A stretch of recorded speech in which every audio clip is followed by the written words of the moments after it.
Mary Kayla Tourneau, the school teacher convicted of having sex with her 6th grade student, has registered as a sex offender now that she is out of prison. And the boy, who is now 21, is challenging a court order that bars them from contacting each other. Joining us now are criminal defense attorney Royce Russell and former federal prosecutor and mayor of Englewood, New Jersey, Michael Wiles. Thanks, gentlemen, for coming in today. Thank you for having me. Thank you. Let's talk a little bit about Mary Kayla Tourneau's case first. Michael, you know, the boy has said that he is anxious to see her. They're both adults now. Is there anything that can keep these people apart, or should they be kept apart? As a former prosecutor, you have such a responsibility to the youngest and the most vulnerable of our community. The government has to work very strongly to make sure that they are kept apart until the facts are relegated and reviewed by appropriate authorities. America is watching these cases. These are heroes and zeros. We have to discern not the race, not the gender, but how this is going to impact not only this individual, but the children and the parents of America that are watching them. We must use these laws to protect these individuals because they are the most vulnerable that need the most protection. But Royce, they're both adults now. He says he wants to see her. She has expressed an interest in seeing him. They have 2 children together. Well, the way I see it is that once you're an adult, you can make adult decisions.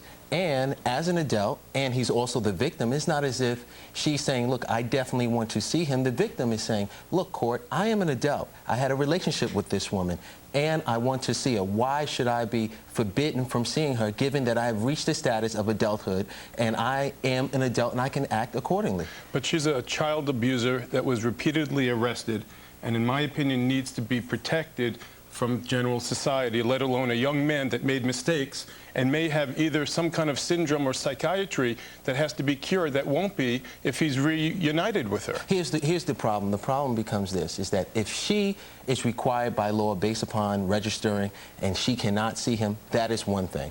But if he's the victim and he's an adult and he chooses to challenge that, he has the standing to challenge that, and he should be able to challenge that. She had to register as a sex offender for exactly the reasons that you point out. So you think that's appropriate? You think that she is truly a threat to other children in the society? I think we have to bend over backwards to make sure that she isn't a threat, and then we have to even bend over further to make sure that we protect every victim, every person watching this case.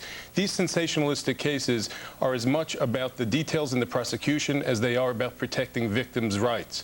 It's very important. In the Kob Bryant case, you don't want to have mistakes where the names get out there publicly or sexual history becomes a relevant issue. We need to protect people's privacy and not add further insult upon injury. All right, speaking of Kob Bryant, Royce, what do you think? Do you think that it's likely that this young woman is going to drop this case because the prosecution has bungled it and the court has allowed her name and details about her life to come out 3 times now? I think it's highly likely because the prosecution and the judge has made critical errors in revealing her identity, and although the judge has apologized, apologies are not enough. Her identity is out there. As far as the prosecution is concerned, if I were the prosecutor and I was prosecuting this case, I would have chose to maybe go to a grand jury. It might have been something that is out of the ordinary in that area, but that's how you lock in a witness that later on decides that, look, this is too much pressure for me. You know, this is too much, I can't handle it, and maybe get a judge render a ruling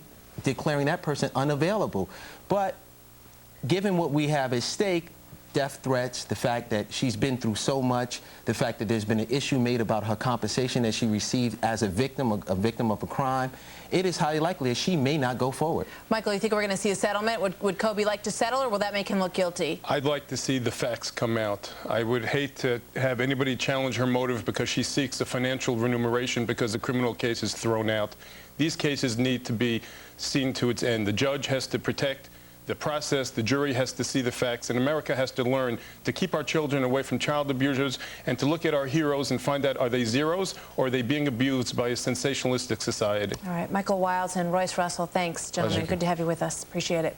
All right, Salt Lake City police are searching a landfill right now for Lori Hacking's body. Her husband, Mark, confessed to his brother.